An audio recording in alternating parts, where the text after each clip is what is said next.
ไปเกี่ยวหัวกันแล้วนะน้องอยู่บ้านเฮามวนแท้ละนะ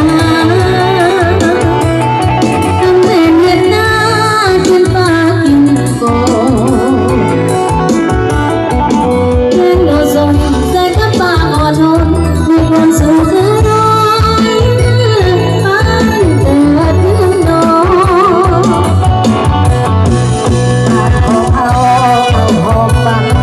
มาจนมาใส่จะทูในอกเราเป็นตัวภาษาสำคัญมีพระวันโลกวันโลกจะหาบ้า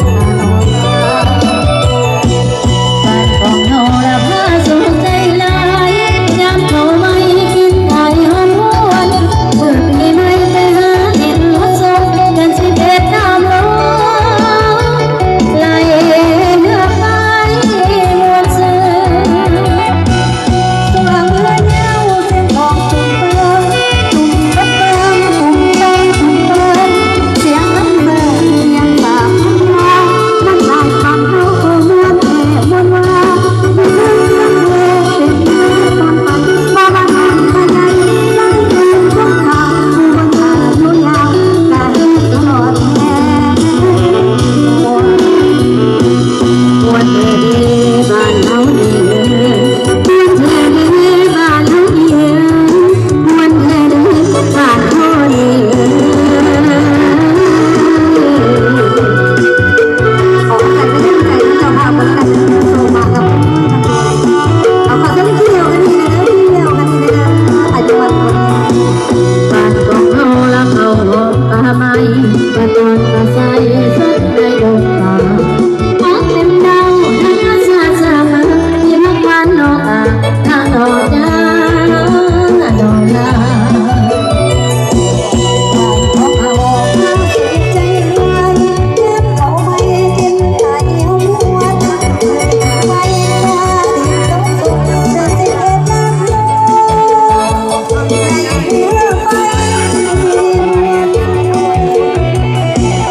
ลงเรือยาวเสียงจุ่มเติมจุ่มเปิดฟังจุ่มเปิดจุ่มเติมเสียงลำเติมเสียงสาบแผ่นเงาวนลายบ้านเฮาวนแต่วนมาอยู่นั่งสักแก่เด็ดตอนไปเพราะว่าโดยวันในสายน้ำสุดดาวผู้เบิดตาอยู่กาเฮ็ด นี่เป็นทางหลังเฮือนครัวเนาะอันนี้เป็นทางหลังเฮือนครัวเด้อเ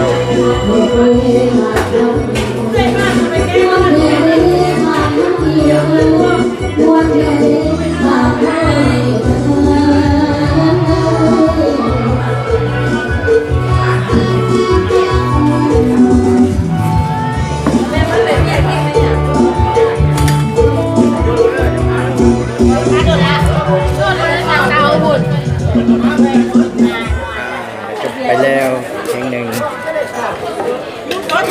อยู่บ้านเฮา อย่าไปอย่าฟังเพลง นะ เอามาก่อนตามบังฮูบ้านเฮาก่อนตีมือขึ้นสิแซ่บเนาะ กินเราพวกยาบางเพื่อกับปีมังเดก็มากันไปบางไปบางมันเนาะปิดคนเราเนี่ยกูมาสู้มีมันจะเนาะเพราะว่ามักมวนก็มาเป็นคนที่มีความสุขในโลกก็มาเป็นเนาะอีกอันนึงเนี่ยเป็นผู้ใดเกิดเป็นคนเล่าเนี่ยเพราะว่าเป็นคนที่บุญมาแต่ปีนึงมีบุญ12เพื่อตามฮีท12ตามของ14ฮีทมีของเกี่ยวของคนเราชาวพุทธเท่าเนาะก็มากันหมดจ้าจ้าในเมืองเราก็มีแผ่นดินไหวก็มีภูไฟระเบิดต่ออันสิ่งที่เกิดเหตุให้คือเมียนำมาเขาจะแยกแต่ขอเดียวเลยนะมันจะเนาะทางเจ้าภาพเขาจัดคณะกรรมการจดที่ระบบให้เด้อเพราะว่าโบโหสูเสียงแขกน้ำคนวันยานี่ถือว่าหอบของทางเจ้าภาพผ่านไปเนาะหอบที่สองนี่สิมอบเป็นทางผู้เป็นพ่อแม่เรามาทำเป็นพ่อตู้ไม่ตู้ของร้านน้อยเขาทั้งสองกับทั้งสองฝ่ายขนาดเนาะรวมไปถึงลุงป้าเอาแน่ว่าจะสุวัจเจ้าพุทธลุงตาเพื่อน เอายก ขออนุญาต มาทำอีกสัก5 นาทีเนาะเพราะว่าตอนนี้ทำกระแสไฟมาแล้วพวกเขาสิได้ปิดจับปั่นไฟก่อนไฟมาแล้วก็เองไฟมาแล้วก็ไฟมาแล้วปิดมันเนาะไฟมาแล้วก็เอง เอานายกยกใครเป็นนายกต้องยกเลย มีเด็กนายอยู่ นายก อันนี้เป็นโต๊ะคณะกรรมการเฮาเนาะจากเมืองเสียงดาบ่ เรื่องเทท้า เมืองเสียงดา บ้านเสียงดาเป็นบ้านของว่าบ้านทำไม จำนั่นแหละมือใหม่เด้ อันนี้ก็เป็นรอบหนึ่งเนาะรอบที่2บ่ฮู้ว่าไผสิขึ้นจากโต๊ะคณะกรรมการเฮา ออกต่างประเทศคนเนี้ยไปแคนาดาคนเนี้ยพี่น้อง ยกเด้อพวกเจ้ายก มาเบาย กให้พี่น้องพี่นาชาวโลกเบิ่งเด้อ พยายาม จากเวียงจันทน์ ชุด เอาที่พระดาผู้อยู่กับดอกไม้ใจมาช่วยพูดช่วยยอมความรักของเจ้ายื้อไว้จากซื้อเอาที่ความปลอดภัยอยู่หอปรารถนาธรรมมาช่วยพูดช่วยยอมความรักของเจ้ายื้อเสียมอถ้าเอาลงมาแต่หลวงผู้น้อยมาช่วยพูดช่วยยอมความรักของเจ้ายื้อ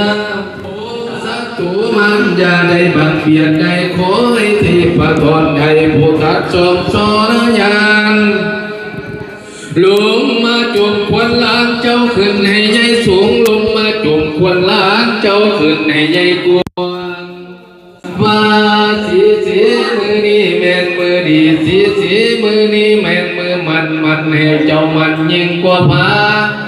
ดอกเขียนแดนมันให้เจ้ามันยิ่งกว่าแพทย์พาดวงพาดังมันให้เจ้ามันยิ่งกว่าภูเขาหลวงดอกไก่ลางมันให้เจ้ามันยิ่งกว่าอาจเจ้าทุเมียนมันให้เจ้ามันยิ่งกว่าดวงตาเว้นใจเราสองแก่มือนี้มือสังฆาหมอเท่าว่าดอกมือแขนวันนี้แม่นวันดีวันดีที่อาวุธตะสุขทิฏฐิโยพองอุตตะมังคลาเพิ่งขึ้นได้ไปอาจารย์ผู้สาระดังอาจดกผู้ควรขึ้นเสมอจบภาษาคุณควร